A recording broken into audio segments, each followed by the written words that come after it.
SER Podcast. En Crónica 24/7 te proponemos un viaje en el tiempo por su propio interés a la España de los 70 y los 80. Seleccione productos de precio estable. Ahora que la inflación nos devuelve a niveles de 1985, Los que no suben. 1.000 pesetas de 1970 son hoy solamente unas 425 pesetas. echamos la vista atrás para recordar cómo era la España de esos años. La tasa de inflación, que todavía estaba en torno al 14 o el 15% en el 82, para cuando yo llegué al ministerio ya se estaba aproximando al 8%. ¿Y qué medidas se adoptaron para contener la subida de los precios que en algunos momentos se acercaba al 30%? Crónica 24/7. Soy Pedro Blanco, esto es Crónica 24/7. Episodio 29. El coste de la vida. Un regreso al pasado.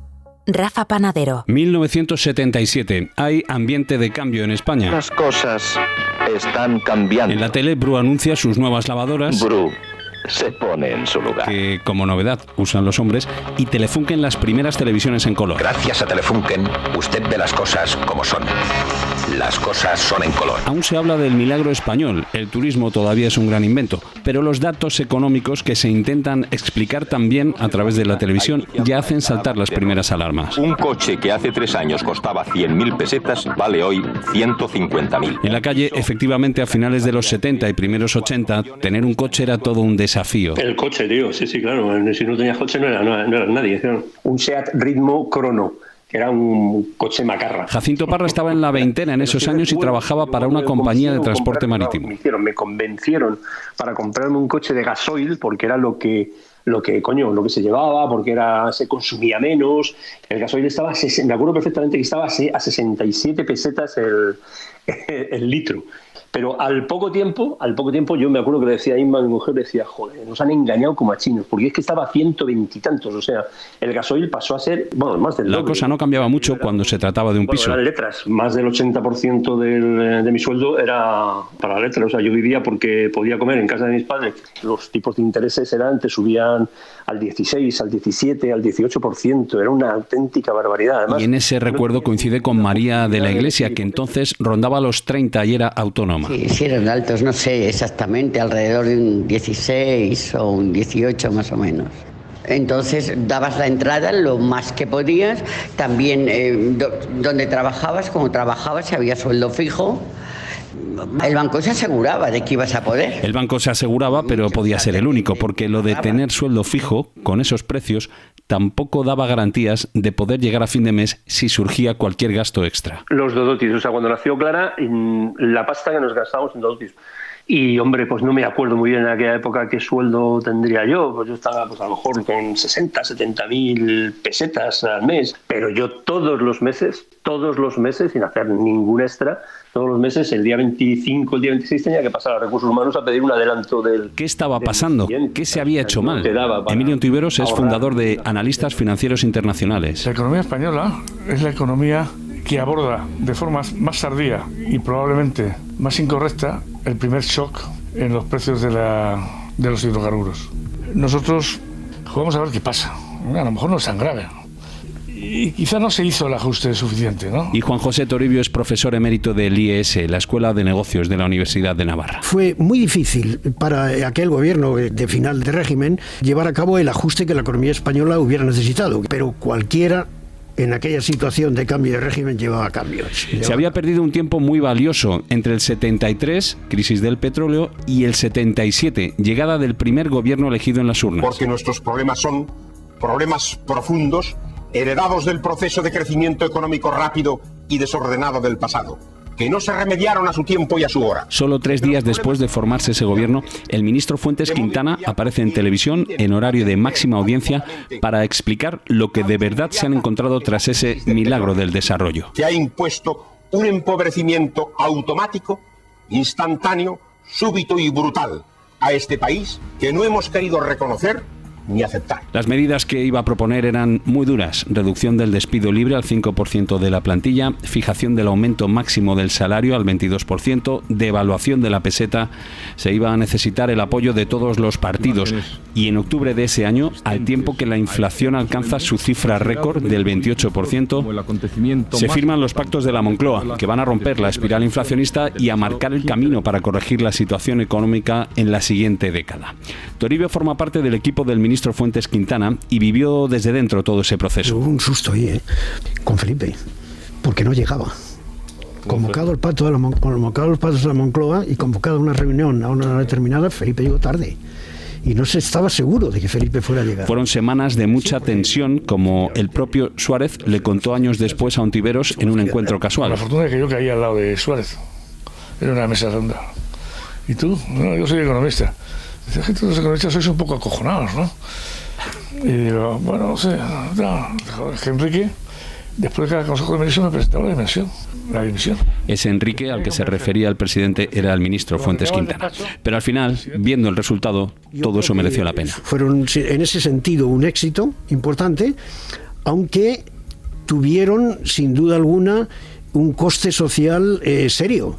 Porque la verdad es que la economía española no se revitaliza hasta que entramos en el mercado común, en el entonces llamado mercado común, ya años más tarde. Lo más importante de los pactos fue la señalización de los sindicatos y en particular de los comunistas. Sin la acción de Santiago Carrillo, básicamente, ¿no? Así como políticamente me parece que lo más importante fue eso, los pactos, la voluntad de pactar. Yo creo que técnicamente puede que lo más duro fuera el ajuste monetario, porque se hizo de golpe. Han pasado 40 años de aquello. De nuevo hay una crisis energética y de combustibles. Los precios vuelven a estar disparados. Pero según los expertos, ahora el entorno es diferente. En algunas cosas, para bien. Esta economía funciona muchísimo mejor ahora que entonces. A pesar de que los economistas lloremos o no sé qué, los mecanismos de ajuste son mayores, incluso los sindicatos, hasta el día de hoy, no sé, pasa mañana, ¿no? La banca ahora forma parte de la solución. Está sana, está solvente. Y en otros no tanto. Pero coyunturalmente tenemos un problema serio de inflación que se corrige sobre todo mediante la política monetaria, pero no tenemos nosotros la política monetaria. Luego tenemos un problema importante, que es la desigualdad en la que hemos incurrido en cuanto a déficit y deuda dentro de la Unión Europea. La pregunta es si nos puede servir hoy algo de lo que vivimos entonces, si nos queda alguna enseñanza de aquello. La principal es que frente a problemas singularísimos, como el que estamos abordando, es bueno concertar. Yo diría otra cosa, además de concertar, hacerlo pronto. Claro. Es decir, es otra de las lecciones. Esto, si no, es muy complicado. Es como la masa del alfarero. Tienes que manejarla pronto, porque es que si no, aquello es que cuaja y ya no hay quien lo mueva. Tenemos que ser conscientes que la naturaleza de los problemas a los que nos enfrentamos desborda la capacidad de decisión, de influencia de los gobiernos nacionales y, desde luego, de partidos políticos singulares. Es necesario que dentro de nuestro país, en ámbitos como la lucha contra la inflación, haya un mínimo acuerdo. Ahora tenemos que buscar acuerdos internacionales que entonces no se buscaron, ¿no? Porque ahora la situación es distinta. Y a partir de ahí, prepararse para un futuro complicado. Yo creo que a final de verano empeorará la situación. A final de verano lo que tenemos que llevar a cabo es un ajuste. La inflación no puede continuar, hay que cortarlo pronto esto, ¿eh? Y ese ajuste tiene, como digo, un coste social en términos de actividad económica. Empezamos a ver una menor intensidad en el crecimiento de algunos precios. Yo no soy tan partidario de imprimir un ajuste, de ser particularmente beligerante, a ver si la terapia es peor que la enfermedad, ¿no? Estancamiento, pues puede que estancamiento no, ojalá no.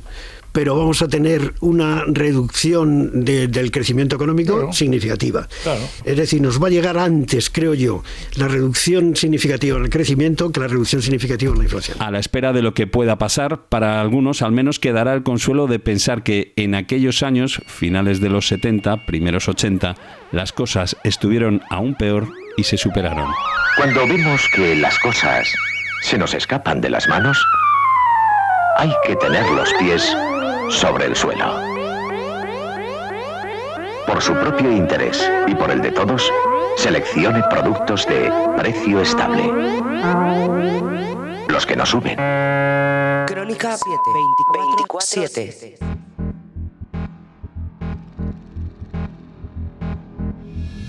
España ha vivido la segunda ola de calor del verano. Complicada, muy complicada, sin duda, la noche en Jaén. Durante días, las temperaturas han superado los 40 grados en varias zonas del país. Horrible, muchísimo calor, muchísima gente, las noches horribles, tirando de aire acondicionado y con cuidado porque encima es carísimo. Desde el verano de 2017 no se registraban tan pronto tantas muertes por exceso de temperaturas. Esto es una locura, muchísimo calor y nada, piscina. En las Tendillas los termómetros van ya camino de los 38 grados, incluso. En Crónica 24/7 te proponemos recorrer una ciudad, Madrid, una tarde cualquiera, con Fernando Bayo y una arquitecta, Carmen Sánchez Guevara, para entender cómo se comporta una isla de calor. Eso nos pasa en verano cuando se ha puesto el sol, que tenemos esa sensación de, pero si es que sale fuego del suelo. Esas zonas de las ciudades en las que se concentra el calor en olas de temperaturas extremas. Como un radiador, como si tuviéramos esto lleno de radiadores de los que tenemos en invierno encendidos en casa. Sí.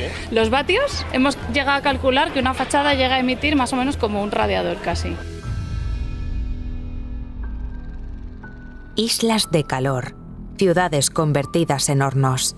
Fernando Bayo. Me habían contado que igual traías un termómetro para medir temperaturas. Sí, me lo he traído y no sé dónde lo he metido. Espera, te sujeto si quieres. Sí, sujétame esto que es la sonda y vamos a ir esperando a que suba. Es que estamos viendo que ya va subiendo. Poco a poco va subiendo. 33,8, 33,9, 34,1, 34,3 y sigue subiendo. Eso es, seguimos subiendo. O sea, en cuestión de 1,5 metros de diferencia hemos empezado a subir ya de 31 grados y pico, es verdad que estábamos en la puerta de un comercio, eso es, a 37 grados que marca ya y sigue subiendo. Sí. O sea, una diferencia de 6 grados en cuestión de 1,5 metros. ¿Cómo se producen y por qué influyen los materiales de la ciudad? La isla de calor se produce porque llega la radiación solar a los paramentos y entonces se encuentra con esa fachada, con este suelo de granito. Y entonces estos paramentos van acumulando esa radiación solar en forma de calor. Todas las superficies lo hacen, ¿no? Claro, si tuviéramos una superficie de tierra, la absorción de calor no es la misma. Si tenemos una lámina de agua, la absorción del calor no es la misma. Si tenemos, porque el agua empieza a evaporar y empieza a refrescar. Cuando cae el sol, que es lo que va a ocurrir dentro de un rato, la radiación solar deja de llegar, pero estos materiales están a 70 grados, 80 grados, 90 grados y ese calor lo empiezan a emitir al aire. Por eso nos pasa en verano cuando se ha puesto el sol que tenemos esa sensación de, pero si es que sale fuego del suelo, claro. Sí, efectivamente, está como un radiador, como si tuviéramos esto lleno de radiadores de los que tenemos en invierno encendidos en casa. Sí. Los vatios, hemos llegado a calcular que una fachada llega a emitir más o menos como un radiador casi. Claro, eso calienta el aire de la ciudad y se produce este efecto por la noche de isla de calor. ¿Qué pasa en la periferia? Que como hay más arbolado, menos urbanización, no se han calentado tanto las superficies a lo largo del día y cae más rápidamente la temperatura. La isla de calor se produce por esa radiación solar y por el calor antropogénico, que es el calor que generamos las personas. O sea que las personas también contribuimos a la isla de calor. Entonces, ¿cómo contribuimos? Pues con el tráfico, todos estos coches que han inundado la ciudad, con esos capós metálicos que también se ponen a altísimas temperaturas, los motores que también están calientes, los aires acondicionados que han proliferado por toda la ciudad y vemos todas las fachadas cuajadas de unidades exteriores que están expulsando calor al exterior. Si nosotros, mira, hemos llegado a medir en momentos de ola de calor en el centro de Madrid hasta 8 grados más que en la periferia. Y lo que sucede en Madrid sucede en casi cualquier ciudad del mundo, una ciudad grande. Claro, pero cuanto más grande es la ciudad, más cuesta que entre el viento y se lleve ese aire recalentado, más calor antropogénico hay, o sea, es decir, más se concentra ese calor. Estamos hablando de que las islas de calor ponen en juego la vida de gente en las ciudades, ¿no?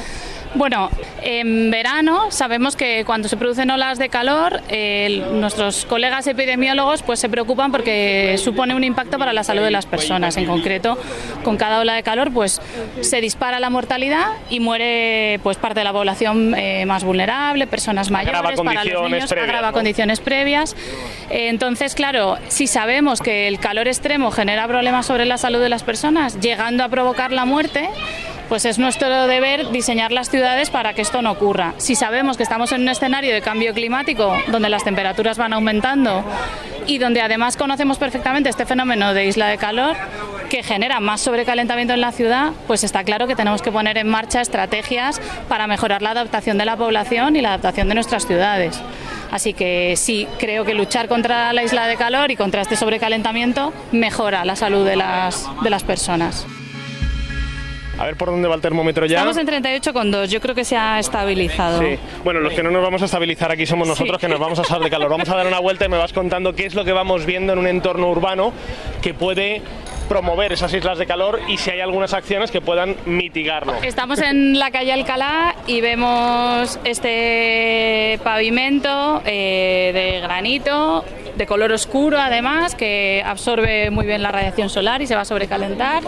Tenemos la calzada, que es parte de asfalto, también un asfalto estupendo pensado para absorber ese calor y además de color oscuro, y también tenemos los adoquines. Pues vemos un árbol, pero sobre todo necesitaríamos elementos naturales como árboles, arbustos. Los árboles son muy beneficiosos porque no solo consiguen reducir la temperatura, no es lo mismo una sombra de un árbol que una sombra de una sombrilla, por ejemplo. Ajá.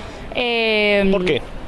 Porque los árboles van a intentar siempre mantener su temperatura y entonces utilizan un mecanismo que es la evapotranspiración, que es evaporar agua de sus hojas, que eso va a ayudar a que baje la temperatura y baja la temperatura de su entorno más cercano. Entonces son elementos que combaten ese sobrecalentamiento. A nosotros nos preocupa mucho la isla de calor en tanto en cuanto perjudica mucho o impide que los edificios se refrigeren por la noche. En nuestro clima es muy importante cerrar todo durante el día y abrir las ventanas por la noche para refrigerar. ¿Qué nos pasa en una ciudad como Madrid? Que en estos momentos de ola de calor, que tenemos unas mínimas tropicales o incluso tórridas de más de 21 grados, cuando abrimos las ventanas por la noche, ¿qué pasa en el centro de Madrid? Que no sabemos qué es peor, si abrirlas o cerrarlas, ¿no? Entonces, si conseguimos bajar las temperaturas mediante estrategias que llamamos como colectivas, ¿no? Mediante arbolado urbano, hacer que las calles estén frescas, cuando abras la ventana de tu casa, el aire al que te enfrentarás será ese aire de calle que hemos conseguido refrigerar. Había leído que el color blanco de las fachadas e incluso también en las azoteas ayuda a reflejar los rayos del sol y por tanto a reducir la absorción de esa temperatura a lo largo del día de los materiales. Pues a ver, hay que tener, yo tomo con precaución estas grandes iniciativas de en Los Ángeles han pintado de blanco no sé cuántas calles, porque también tenemos que pensar en el confort visual de los peatones y cuando tenemos espacios muy blancos lo que generamos es mucha ausencia de bienestar, mucho deslumbramiento. La última ola de calor en India, que fue una brutalidad, por ejemplo, vi que estaban trabajando dar microcréditos a mujeres para pintar sus cubiertas de blanco, porque la gente salía a dormir a las azoteas por la noche porque era insufrible el interior de las viviendas, y ahí sí que estaba funcionando muy bien y las temperaturas de las viviendas del interior bajaban unos grados porque es un clima siempre cálido. Hay muchas plazas en grandes zonas comerciales que no hay ni un solo sitio para sentarse, no hay ni un solo sitio para estar un rato tranquilamente o estar disfrutando de una buena sombra de un árbol o un espacio donde los niños también, porque ahora estamos en sol, vemos muy pocos niños aquí. Es que no hay espacios donde puedas tener un crío aquí tranquilamente. Hay espacios donde estar con ellos y disfrutar con ellos. ¿Por qué? Porque son espacios que están pensados para un tráfico fluido de personas, porque esto es una zona de consumo y se prima que haya ese consumo frente a zonas estanciales no productivas, si las queremos llamar así. Entonces, al final, creo que es una cuestión de que la ciudadanía tengamos claro qué es lo que queremos. ¿Estamos dispuestos al cambio de modelo que hace falta? ¿Estamos dispuestos a no coger que en estos coches que nos rodean no van políticos, van personas, ¿no? Entonces, ¿estamos dispuestos a cambiar nuestro nivel de vida? Crónica 24/7. Crónica 24/7 también es un buen podcast para el verano. Las vacaciones ensanchan los días, el tiempo se estira y los días van encontrando espacio para la lectura. Una novela muy dura, muy violenta en las formas. El último libro de los que me he leído que me ha gustado mucho. En este episodio hacemos para ti la maleta de los libros para este verano. Mira, relacionado con las palabras, a mí hay un libro que me fascina. Y lo hacemos con las voces más reconocibles de la SER. Es que es una lectura muy de verano. Que cuando yo lo leí teniendo 14 años hizo que me convirtiera en lo que soy. Un verano entre libros. Pepa Blanes. Si hay una época del año en la que los españoles leemos más, esa es, sin lugar a dudas, el verano.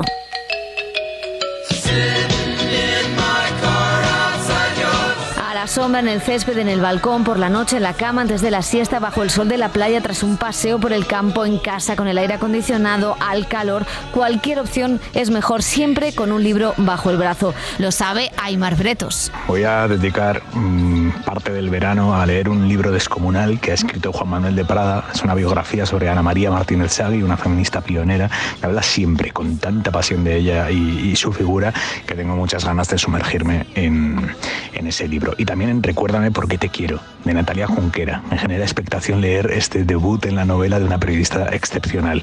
Y déjame que os recomiendo un par de libros del mismo autor que he leído durante esta temporada y que me han atrapado. Son Los días perfectos y Estaciones de regreso, los dos de Jacobo Vergara Echenique. Y Javier del Pino, que es un género en sí mismo, tiene todas estas propuestas. Cosas que tengo en esta pila lista para el verano. Pues mira, tengo desde, bueno, lo primero varios en inglés, porque durante el año por el programa pues leemos más en español. Tengo una colección de ensayos de David Sedaris que se llama The Best of Me, lo mejor de mí. Otra colección de textos sobre tenis de David Foster Wallace, que se llama String Theory, teoría de las cuerdas. En literatura tengo aquí obra maestra de Juan Tallón, oye, que es amigo y no la he leído todavía, y si la recomienda la reina Leticia, pues como crítica literaria tiene que estar muy bien. Hay quien en vacaciones prefiere embarcarse en sus pasiones de siempre, las de toda la vida. Las explica durante todo el año en Antena, por ejemplo, Nacho Ares, director de Ser Historia. Dioses, tumbas y sabios, de C.V. Ceram. Un experto en historia nos recomienda leer novela histórica, por cierto, uno de los géneros que más lectores congrega, y el jefe de economía, Javier Ruiz, libros económicos, y Pablo Morán, jefe de internacional, libros sobre geopolítica. Os voy a recomendar Combatiendo la desigualdad. Es un libro que firman Olivier Blanchard y Dani Rodrik, que son dos de los grandes economistas del planeta y que han combinado y coordinado a un grupo de grandes expertos para hablar del primer problema que tenemos, el de la desigualdad. Y mi lectura recomendada, también barriendo un poco para mi casa internacional, es Flores para Ariana, de Antonio Pampliega. Miguel Ángel Muñoz Encinas, redactor jefe, tiene claro su libro veraniego. Yo me voy a leer este verano el libro de nuestro compañero del País, Pedro Zuazua, Días para ser gato, que son las aventuras de la adopción de su segundo menino, de Atún. Hay quien prefiere cosas distintas en verano, quien recomienda alejarse de los ensayos políticos y los libros que se leen durante el invierno para centrarse en otro tipo de lecturas. Isaías Lafuente. Bueno, el diccionario se puede leer cualquier día, esto lo podemos dejar para más adelante, pero mira, relacionado con las palabras, a mí hay un libro que me fascina que es El infinito en un junco, de Irene Vallejo. Dicen las encuestas que durante el verano se leerá una parte importante de los 8,6 libros que los españoles y las españolas consumimos de media, según el CIS. Francino tiene hasta una saga para que rompa las estadísticas. El poder del perro, de Don Winslow. Es una lectura cojonuda para el verano, El poder del perro. Y luego tendrás ganas de seguir con El cártel, La frontera. Eso es lo que nos recomienda el director de La Ventana. Él va a leer algo más emotivo. Me regalaron el otro día un libro de Paul Auster, titulado Creí que mi padre era Dios, que hizo una convocatoria para que la gente enviara relatos de su propia vida, experiencias breves. Él las seleccionaba y las ponía en Antena, y fue un éxito acojonante. Pero leeré mucho más, porque el verano es tiempo de lectura acojonantemente bueno. José Antonio Marcos se lleva este verano La brevísima historia del tiempo de Stephen Hawking. La brevísima. Es un libro muy sencillo de leer, es divulgativo 100% y es apasionante. No tiene ni una sola fórmula de física, no es un peñazo matemático ni nada por el estilo. Y nos hemos ido hasta la sección de deportes. Javier Gallego nos recomienda Llévame a casa, de Jesús Carrasco, que ya me gustó mucho. Intemperie, es otra historia que tiene que ver con un pueblo, un joven que Gallego tiene una lista de libros, también va a leerse lo nuevo de Benjamín Prado. Alguno, por supuesto, el último de Benjamín Prado, Los dos reyes, que yo soy muy fan de Benjamín desde Mala gente que camina.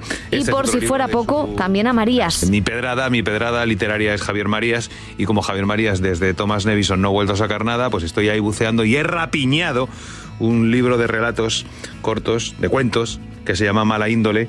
Lees un cuento nuevo de Javier Marías y de pronto te vuelve a deslumbrar ese universo mariano tremendo. Nuestro compañero de deportes tiene una ambición lectora, pero ojo porque Eva Cruz lleva una maleta solo para libros. Ni siquiera creo que me quepa todo en la maleta, pero sé que voy a meter sin duda Las leyes de la ascensión, que es un novelón de 1000 páginas, publicado por Periférica y Errata Naturae, de Céline Curiol, del que me han hablado maravillas y que me apetece muchísimo. También muy largo es El mago, la historia de Thomas Mann de Contoivin. Y ahora que no nos oye nuestra compañera de Hoy por Hoy, Eva Cruz, recomendamos el suyo, 20 años de sol. También el suyo, el de Roberto Sánchez, aunque él dice que es de clásicos. De ese Stephen King, lo último que he leído es Billy Summers. Y aquí el truco de Emma Vallespinós, que se encarga de seleccionar los libros para la ventana. Un truco que nos va a permitir acabar con todo. Pues imagínate que coges solo 2 y por lo que sea esos 2 luego no te cuadran, no te apetecen o lo que sea y te quedas un poco tirada, ¿no? Y quedarme tirada, eso nunca. Entonces voy a llevarme segurísimo Cauterio de Lucía Littmaer en anagrama. Y cuidado a lo que dice la jefa de sociedad, Mariola Lourido, ella apuesta por el audiolibro. Yo soy de audiolibro más que de papel. Hace tiempo que me aficioné y ya que estamos en este verano tan tórrido, recomiendo Insolación. Como ven, la redacción de la SER tiene recomendaciones para todos los gustos y para todo el verano. Eso sí, habrá que ver cómo acaba la cosa. En fin, de todo esto, ¿qué quedará? Yo qué sé, el periódico del día, el sudoku, el Wordle, en fin. Pragmatismo ante todo, lean y por favor, descansen. Crónica 24/7. Esto es Crónica 24/7, un podcast semanal de la cadena SER con el mejor reporterismo. 1,5 metros de diferencia, hemos empezado a subir ya de 31 grados y pico a 37 grados que marca ya y sigue subiendo.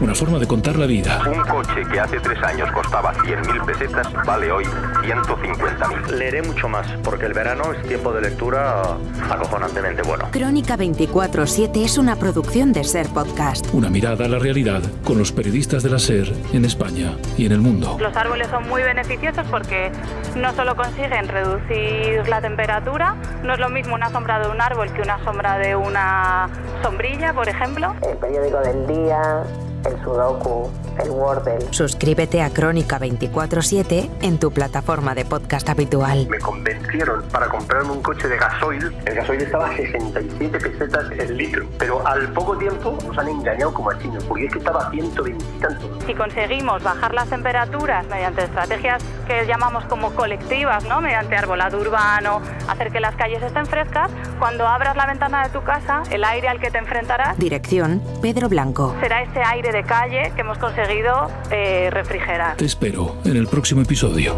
Cualquier opción es mejor siempre con un libro bajo el brazo. Todos los meses, sin hacer ningún extra, el día 25, el día 26 tenía que pasar a Recursos Humanos a pedir un adelanto. Realización y diseño sonoro, Juan Aranaz. Disponible los sábados a las 10 de la mañana en la aplicación y la web de la cadena SER y en las principales plataformas. Cadena SER. La radio.